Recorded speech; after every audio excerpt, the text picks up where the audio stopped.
Morning students, मैं आपको बता दूं, लेक्चर स्टार्ट करने से पहले मैं आपको बता दूं कि जो ये हमारा जो कोर्स है वो मॉडर्न हिस्ट्री का चल रहा है।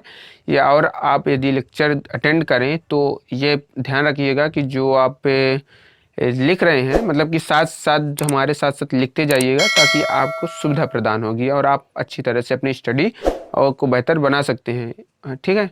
तो आज हम इस वीडियो में बात करेंगे जो अंग्रेज आए थे, अंग्रेज़ों के बारे में। अंग्रेज के बाद चौथे नंबर पर डेनिस आए, उनके बारे में भी हम बात करेंगे। जो पाँचवें नंबर पे फ्रांसीसी आए, उनके बारे में भी हम बात करेंगे। और फ्रांसीसियों के बाद जो स्वीडिश आए उनके बारे में भी हम बात करेंगे इसमें। तो इस वीडियो में हम अंग्रेज, डेनिस और फ्रांसीसी और स्वीडिश के बारे में बात करेंगे, जिसमें यदि आप इम्पोर्टेंट यानी कि पेपर की दृष्टि से देखें, एग्ज़ाम की दृष्टि से देखें, तो आपके लिए सिर्फ इम्पोर्टेंट है अंग्रेज़ों के बारे में, और यहाँ से थोड़ा बहुत इम्पोर्टेंट है। तो अगर हम बात करें अंग्रेज़ों के बारे में, तो जो अंग्रेज़ थे ब्रिटिश यानी इंग्लैंड के निवासी थे। अगर हम इंग्लैंड की बात करें तो आप जानते हैं कि इंग्लैंड यानी लंदन, और ये इसकी स्थापना ब्रिटिश ईस्ट इंडिया जो कंपनी थी उसकी स्थापना की अगर हम बात करें, ब्रिटिश ईस्ट इंडिया कंपनी की स्थापना की अगर हम बात करें तो स्थापना इसकी 31 दिसंबर, अगर आप डेट एंड टाइम लिखना चाहें तो इसकी जो स्थापना थी वो 31 दिसंबर 1600 में हो चुकी थी। कब? 31 दिसंबर जो 1600 में हो चुकी थी ब्रिटिश ईस्ट इंडिया कंपनी की स्थापना। अगर हम बात करें इसमें, जब ब्रिटिश ईस्ट इंडिया कंपनी की स्थापना हुई थी तब भारत में अकबर का शासन था। तो भारत में अकबर का शासन था, अकबर का शासन था। तो आपसे यह क्वेश्चन पूछ सकता है कि ब्रिटिश ईस्ट इंडिया कंपनी की स्थापना के समय भारत में किस मुगल शासक का शासन था? तो आप बोलेंगे अकबर का शासन था। और जब ब्रिटिश ईस्ट इंडिया कंपनी की स्थापना हुई तो इसमें जो पार्टनर थे, और यह बता दें कि यह एक सरकारी यानी कि यह ब्रिटिश सरकार से प्राप्त एक एकाधिकारी कंपनी थी। मतलब कि इसे सिर्फ कितने सालों के लिए? 10 सालों के लिए, लगभग 10 या 12 सालों के लिए, 12 वर्षों के लिए इसे भारत से व्यापार करने के लिए एकाधिकार प्राप्त हुआ था। ठीक है। मतलब ब्रिटिश जो सरकार से इस कंपनी को 12 वर्षों के लिए इंडिया से व्यापार करने के लिए एकाधिकार प्राप्त था। लेकिन जब 1602 में या लगभग 1606 में जब वहाँ के जो राजा थे, जो एलिजाबेथ ने इन्हें केवल 12 वर्षों के लिए एकाधिकार प्रदान किया था बात करें वो व्यापार करने के लिए। लेकिन जब 1606 में जब वहाँ के जो राजा थे वो जेम्स बने, तो जब जेम्स वहाँ के राजा बने तो इन्होंने इस जो कंपनी थी, इस कंपनी को अनिश्चित काल के लिए, कितने वर्षों के लिए? अनिश्चित काल के लिए भारत से व्यापार करने का एकाधिकार प्रदान कर दिया। मतलब कि जो पूरी जो शक्ति थी उसमें आप हस्तक्षेप नहीं कर सकते थे। मतलब ब्रिटिश जो सरकार थी उसमें हस्तक्षेप नहीं करेगी। आप अनिश्चित काल तक के लिए, जब तक आपका मन करे तब तक आप भारत में व्यापार कीजिए। बस यही एकाधिकार प्राप्त हो गया था। एकाधिकार का मतलब कि उस कंपनी के अलावा और ब्रिटिश की कोई दूसरी कंपनी भारत व्यापार करने के लिए नहीं जाएगी। एकाधिकार का मतलब ये होता है। ठीक है, ये होता है। यानी कि ब्रिटिश ईस्ट इंडिया कंपनी जब इसकी स्थापना हुई तो इसकी स्थापना के समय इसमें जो टोटल जो इसके पार्टनर थे वो 217 थे। ठीक। इसके जो सर स्मिथ थे, सर बॉन स्मिथ जो थे, ये इस कंपनी के पहले वायसराय थे। ठीक है। वायसराय की अगर हम बात करें तो सर टॉमस स्मिथ की अगर हम बात करें तो ये पहले वायसराय इस कंपनी की हुई है। तो इस कंपनी से आपको अगर जानना है तो याद रखें, ब्रिटिश ईस्ट इंडिया कंपनी की स्थापना 31 दिसंबर 1600 में हो चुकी थी। जब इसकी स्थापना हुई थी यहाँ भारत में अकबर का शासन चल रहा था। फिर ब्रिटिश ईस्ट इंडिया के जब सरकार से जो 12 वर्षों तक लिए जो महारानी एलिजाबेथ थी उन्होंने इसे एकाधिकार प्रदान किया। फिर जब इसकी स्थापना हुई जहाँ केवल 217 पार्टनर थे। फिर अगर कंपनी का जो प्रथम वायसराय कहा जाए तो कंपनी का प्रथम वायसराय की अगर हम बात करें तो जो प्रथम वायसराय था सर टॉमस स्मिथ था। और सर टॉमस स्मिथ के बाद और भारत आने वाला, ये भी इम्पोर्टेंट है, भारत आने वाला प्रथम जो अंग्रेज था, प्रथम अंग्रेज था वो जॉन मिल्डन हॉल। कौन था? John मिल्डन hall. भारत आने वाला जो प्रथम अंग्रेज था उसका नाम जॉन मिल्डन हॉल था, और इस कंपनी का जो प्रथम वायसराय था सर टॉमस स्मिथ था, और भारत आने वाला प्रथम अंग्रेज जॉन मिल्डन। जो सेकंड राजा थे, जो जेम्स फर्स्ट राजा थे, उनका ये राजदूत बनकर आया, और ये 1608 में सूरत पहुंचा, और 1609 में ये जहांगीर के दरबार पहुंचा। 1609 में ये जहांगीर के दरबार पहुंचा।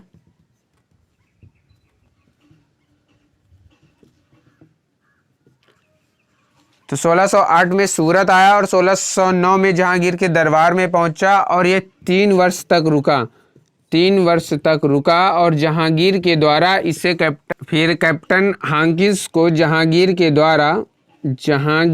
द्वारा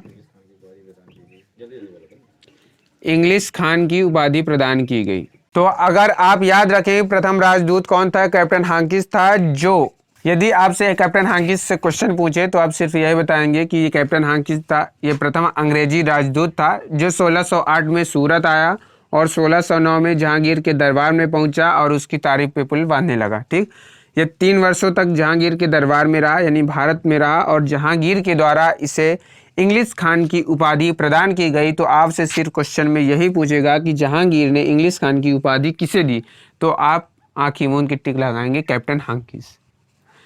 फिर और ये एक तख्त था कि यह हेक्टर नामक जहाज का नायक बनकर आया। हेक्टर जो जहाज था इसी से आया था, जब वो समुद्र से आया था तो हेक्टर नामक जहाज से ही आया था पैदल। फिर अगर हम द्वितीय राजदूत की बात करें तो जो कैप्टन हाकिंस था, ध्यान दीजिएगा, जो कैप्टन हाकिंस था वो जहांगीर से व्यापार की अनुमति नहीं ले पाया, यानी अनुमति लेने में असफल रहा। फिर जेम्स सेकंड ने, जो जेम्स फर्स्ट था, वो उसने द्वितीय अंग्रेजी राजदूत को भेजा। द्वितीय अंग्रेजी, तो जेम्स फर्स्ट ने द्वितीय अंग्रेजी जो राजदूत था उसे सर टॉमस रो को भेजा। ये 1615 में भारत आया। तो द्वितीय अंग्रेजी राजदूत को भेजा जो सर टॉमस रो था, वो 1615 में भारत आया। और ध्यान दीजिएगा कि अजमेर से लेकर, कहाँ से? अजमेर से लेकर मांडू तक, अजमेर से लेकर मांडू तक, कहाँ से? अजमेर से लेकर मांडू तक जहांगीर का पीछा किया, जो जहांगीर था उसका पीछा किया। ठीक, तो जेम्स फर्स्ट ने द्वितीय अंग्रेजी राजदूत, जब कैप्टन हाकिंस जो था वो व्यापार की अनुमति नहीं ले पाया, तो जेम्स फर्स्ट ने द्वितीय अंग्रेजी राजदूत सर टॉमस रो को बनाकर भेजा, जो 1615 भारत पहुंचा और इसने अजमेर से लेकर मांडू तक जहांगीर का पीछा किया। मतलब कि जहांगीर दिख जाए वहीं उसको नमस्ते नमस्ते ये वो तारीफ पे पुल बांधने लगता, और यह जहांगीर से व्यापार की अनुमति लेने में सफल रहा। तो अगर आपसे क्वेश्चन यह पूछा जाएगा कि किस अंग्रेजी राजदूत ने जहांगीर से व्यापार की अनुमति लेने में सफलता हासिल की, तो आप बोलेंगे सर टॉमस रो, जो 1615 भारत आया था। Okay, clear. फिर जब अब हम इसकी बात कर लेते हैं, सर टॉमस रो 1615 में भारत आया, अजमेर से मांडू तक पीछा किया। और अगर हम इसकी कोठियों की बात करें तो अब इसकी हम कोठियाँ बात कर लेते हैं, मतलब कि इन्होंने कौन कौन सी कोठियाँ कहाँ स्थापित की थी। तो कोठियाँ थी, तो सबसे पहले इसने 1608 में सूरत में स्थापित की कोठी, लेकिन सूरत में जब इसने कोठी स्थापित की जो असफल हो गई। फिर इसने 1611 में मसूलीपट्टनम में स्थापित की, मसूलीपट्टनम, जो सफल रही। और फिर इसने 1618 में सूरत में स्थापित की, ये सफल रही। तो मतलब अंग्रेजों की अगर हम कोठियों की बात करें तो अंग्रेजों की 3 कोठियां थी। 1608 में सूरत में स्थापित की लेकिन ये असफल रही, 1611 मसूलीपट्टनम में स्थापित की, ये सफल रही, और 1618 सूरत में स्थापित की, पुनः स्थापित की, जो सफल रही। तो ये हुआ अंग्रेजों का। 1687 में अंग्रेजों का हेडक्वार्टर सूरत बना। ठीक, तो 1687 में अंग्रेजों का हेडक्वार्टर सूरत बना, इसे आप ध्यान दीजिएगा। अब फिर आप कलकत्ता की बात करते हैं कि ये जो कलकत्ता है इसकी स्थापना कब और कैसे हुई। हम केवल आपको फैक्ट बता रहे हैं, आप ध्यान दीजिएगा और आप अपनी तरह से मैनेज कर लीजिए। का हेडक्वार्टर बना मतलब कि जो सूरत बना 1687 के बाद। अब हम कलकत्ता की बात करें कि कलकत्ता की स्थापना कब हुई और स्थापना किसने की। तो कलकत्ता की बात करें तो जब 1698 में, कब 1698 में बंगाल के नवाब, बंगाल का नवाब जो था, ठीक, बंगाल के नवाब अजीम उस शान से, अजीम उस शान से, ठीक, 1698 में अंग्रेजों ने बंगाल के नवाब अजीम उस शान से तीन गांव, नाम क्या क्या था, ध्यान दीजिएगा। नाम था कालीकता, ठीक, सूती नाता, गोविंदपुर। ठीक, नोट्स आप साथ साथ बनाते जाइएगा और आपको कुछ भी प्रॉब्लम होती है तो हमें आप कमेंट बॉक्स में कमेंट करके बता सकते हैं। देखिए 1698 में बंगाल का जो नवाब था अजीम उस शान था, इसने तीन गांव, अजीम उस शान से तीन गांव कालीकता, सूतीनाता, गोविंदपुर 1200 रुपये, कब कितने 1200 रुपये जमींदारी में ली। ठीक, बंगाल 1698 में बंगाल के नवाब अजीम उस शान से तीन गांव कालीकता, सूतीनाता, गोविंदपुर 1200 रुपये जमींदारी में ली। और जॉब चारनाक ने, किसने, जॉब चारनाक ने तीनों गांवों को जो था, ये तीनों गांवों को आपस में सड़क के मार्ग के द्वारा जोड़ दिया। जैसे ये कालीकता हुआ, ये सूतीनाता हुआ और ये गोविंदपुर हुआ। इनको यहाँ से फिर यहाँ से, फिर यहाँ से, फिर यहाँ से, फिर यहाँ से सड़क मार्ग के द्वारा जोड़ दिया और इन तीनों को मिलाकर कोलकाता की स्थापना की, कोलकाता की स्थापना की, जिसे हम कलकत्ता कहते हैं। तो इन तीनों को मिलाकर कोलकाता की स्थापना की, जिसकी स्थापना थी सन 1700 में। कब, सन 1700 में जॉब चारनाक ने इसकी स्थापना कर दी कलकत्ता की। फिर जब 1700 में कलकत्ता की स्थापना हो गई, तो 1700 में जब कलकत्ता की स्थापना हो गई तो इसका जो प्रेसिडेंटल, मतलब कि अगर राज्य करने के लिए एक नगर की स्थापना पड़ी, मतलब फोर्ट विलियम जिसे आप कहते हैं, फोर्ट विलियम, फोर्ट विलियम अगर आप समझें तो फोर्ट विलियम जो था ये कलकत्ता में स्थित है।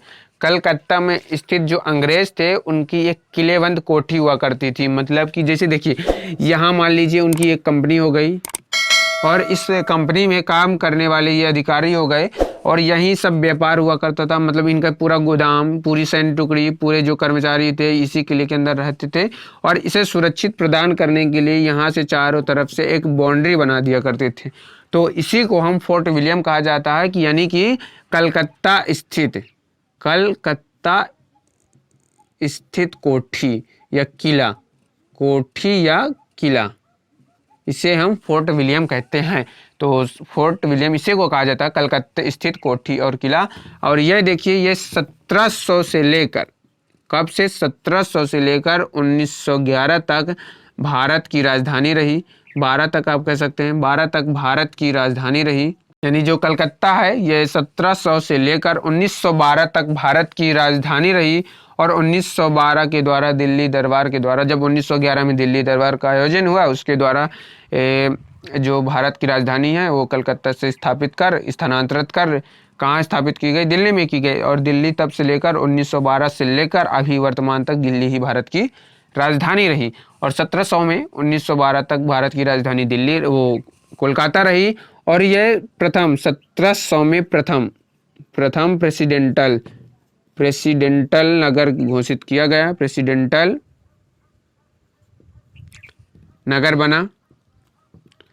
प्रेसिडेंटल नगर का मतलब अगर आप समझिए तो यहाँ से अंग्रेजों के जितने भी प्रशासनिक कार्य हुआ करते थे, जितने भी प्रशासनिक कार्य हुआ करते थे वो यहाँ से मैनेज करते थे। जो जनरल कर्नल ये वो फलाना ठिकाना मतलब जितने भी बड़े बड़े अफसर हुआ करते थे वो सब यहीं से वहाँ से पूरे सैन्य टुकड़ी का नेतृत्व किया करते थे, इसीलिए इसे प्रेसिडेंटल नगर कहा जाता है। कलकत्ता में केवल आप इतना ही पढ़ सकते हैं कि कलकत्ता की स्थापना 1700 में जॉर्ज चार्नाक ने की। अगर आप बात करें कि जब ये प्रेसिडेंटल नगर बना तो इसके जो प्रथम अध्यक्ष बनाए होंगे कौन होंगे, तो प्रथम अध्यक्ष तो चार्ल्स आयर को बनाया गया। चार्ल्स आयर को इसका प्रथम अध्यक्ष बनाया गया। चार्ल्स आयर कोड भी लिख सकते हैं लेकिन हो गया, चार्ल्स आयर को इसका प्रथम अध्यक्ष बनाया गया। किसका? प्रेसिडेंटल नगर का प्रथम अध्यक्ष चार्ल्स आयर को बनाया गया। यह हुआ कलकत्ता से रिलेटेड थ्योरी। ये सबसे इम्पोर्टेंट फरमान है 1717 का फरमान, जिसे आप ईस्ट इंडिया कंपनी का मैग्ना कार्टा कहा जाता है। और इसे किसने जारी किया? तो इसका कहा जाता है कि जब फारूक सीकर बीमार था तो एक ब्रिटिश जो डॉक्टर था, एक अंग्रेज डॉक्टर था, उसने फारूक सीकर का इलाज किया। और जब उसने इलाज किया तो जो फारूक सीकर था वो ठीक हो गया। तब उसने अपने मतलब कि वो बहुत खुश हो गया अंग्रेजों से। तब उसने व्यापार के रिलेटेड 1717 में एक फरमान जारी किया। किसके तहत? ईस्ट इंडिया कंपनी के तहत एक फरमान जारी किया और बोला उसमें उसने व्यापारिक छूट बहुत सारा उससे व्यापारिक छूट प्रदान की गई। जैसे आप केवल 3000 रुपये देकर पूरे बंगाल में 3000 रुपये केवल देकर, वार्षिक शुल्क देकर अब पूरे बंगाल में स्वतंत्र व्यापार कर सकते थे बिना टैक्स के। ये देखिए कितना बड़ी बात थी, क्योंकि बंगाल उस समय छोटा नहीं था कि अभी का बंगाल नहीं था। उस समय बंगाल, पंजाब, उड़ीसा, जो आपका बांग्लादेश है वो भी था, जो पाकिस्तान है पाकिस्तान का कुछ हिस्सा वो भी था। मतलब कि ये बंगाल में पूरा बहुत बड़ा इलाका था और पूरे इतने बड़े इलाके में केवल 3000 रुपये शुल्क, मात्र 3000 रुपये में पूरे बंगाल में टैक्स फ्री यानी कर फ्री व्यापार करना बहुत बड़ा बात हुआ करती थी। और मुगल जो काल था, मुगल साम्राज्य में जो ईस्ट इंडिया कंपनी के जो टकसाल हुआ करते थे, जो ईस्ट इंडिया कंपनी के मुद्राएं हुआ करती थी, उनको मुगल राज्यों में मान्यता प्रदान की गई। मतलब कि दूसरी करेंसी अपने राज्यों में मान्यता प्रदान की गई। यह भी कितनी बड़ी बात थी। इसीलिए इसे अंग्रेजों ने मैग्ना कार्टा कहा है, ईस्ट इंडिया कंपनी का मैग्ना कार्टा कहा है। तो आपको समझ में आ गया होगा कि 1717 का फरमान क्या था। तो आप इसमें यह लिखेंगे कि ये मुगल शासक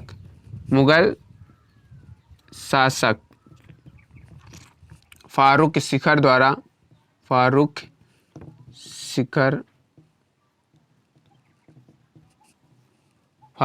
द्वारा जारी था। ठीक है, तो 1717 का तो ये जो है ये फरमान जो था, यह फरमान मुगल शासक फारूक सीकर द्वारा जारी था। पहला पॉइंट। ठीक, दूसरा पॉइंट इसमें यह लिखेंगे कि इसमें 3000 रुपये वार्षिक शुल्क में पूरे बंगाल में, वार्षिक शुल्क में पूरे बंगाल, इसमें 3000 रुपये वार्षिक शुल्क में पूरे बंगाल में स्वतंत्र जो व्यापार था अनुमति, स्वतंत्र व्यापार की अनुमति। तीसरा, और इसमें क्या हुआ था कि इसमें ईस्ट इंडिया चौथा लिखेंगे कि इसे ईस्ट इंडिया कंपनी का मैग्ना कार्टा कहा जाता है। मैग्ना कार्टा कहा जाता है। और मैग्ना कार्टा का मतलब यह होता है कि लाभ ही लाभ, मतलब जो दोनों हाथ हैं वो हमारे, एक हाथ घी में और दूसरा हाथ शक्कर में, मतलब इसमें लाभ ही लाभ है। मैग्ना कार्टा का मतलब इसमें लाभ ही लाभ है। अब ये बताइए 3,000 रुपये में पूरे बंगाल में स्वतंत्र व्यापार की, नो टैक्स, नो झंझट। आपकी जो सिक्के हैं वो मुगल साम्राज्य में बंद हो गए और इसे मैग्ना कार्टा ना कहेंगे तो क्या कहेंगे। और ये हुआ 1717 का फरमान, जो ये मोस्ट है। इससे आप क्वेश्चन अगर पूछा जाए कि कैसे बन सकते हैं तो इससे क्वेश्चन इस प्रकार। अब हम थोड़ा सा डेनिस के बारे में बात कर लेते हैं और थोड़ा सा फ्रांसीसियों के बारे में बात कर लेते हैं। ये जो फ्रांसीसी थे और ये डेनिस कौन थे? तो जो डेनिस थे वो डेनमार्क के निवासी थे, जो फ्रांसीसी थे वो फ्रांस के थे। ये जो थे ये 1611 में भारत आए, ये 1666 में भारत आए, ठीक। और बस आप इसमें डेनिस में यही लिख सकते हैं कि ये डेनमार्क के निवासी थे, इन 1611 में भारत आए। और आप फ्रांसीसी थोड़ा मोस्ट है तो फ्रांसीसी में लिखेंगे ये फ्रांस के निवासी थे और ये 1666 में भारत आए। इन्होंने अपना पहला 1668 में और दूसरा 1669 में, पहला और दूसरा इन्होंने कोचीन और लगभग मसूलीपट्टनम, 1668 में कोचीन और 1669 में मसूलीपट्टनम में इन्होंने अपनी स्वतंत्र कोठियाँ, यानी कि ये प्रथम कोठी स्थापित की और ये सेकंड कोठी यानी द्वितीय कोठी जो थी इसे स्थापित की, द्वितीय कोठी स्थापित की। तो फ्रांसीसी फ्रांस थे और जो 1666 में भारत आए, 1668 में कोचीन में प्रथम कोठी, 1669 मसूलीपट्टनम में द्वितीय कोठी। डेनिश जो थे डेनमार्क 1600। और अगर हम बात करें स्वीडिश के बारे में तो स्वीडिश बस थोड़ा सा है कि ये एक विदेशी कंपनी थी, ये भी स्पेन की थी। और आप बस इतना ही याद रख लीजिएगा बस इसमें। तो अब हम उम्मीद करते हैं कि आपको पुर्तगाली, डच, अंग्रेज, फ्रांसीसी, डेनिश और जो स्वीडिश थे वो समझ में आ चुके होंगे। इसमें आप केवल पुर्तगाली और जो डच थे और थोड़ा सा डच का और थोड़ा सा फ्रांसीसी का, लेकिन आपको सबसे महत्वपूर्ण है बात वो है अंग्रेजों के बारे में आपको ध्यान रखना है। तो अब हम मिलते हैं कल की वीडियो में, मतलब अब हम मिलते हैं नेक्स्ट वीडियो में। तब तक के लिए जय हिंद, जय Bharat. Thanks for watching this video. यदि वीडियो पसंद आया तो वीडियो को लाइक जरूर कीजिएगा, चैनल पर नए हैं तो चैनल को सब्सक्राइब करना।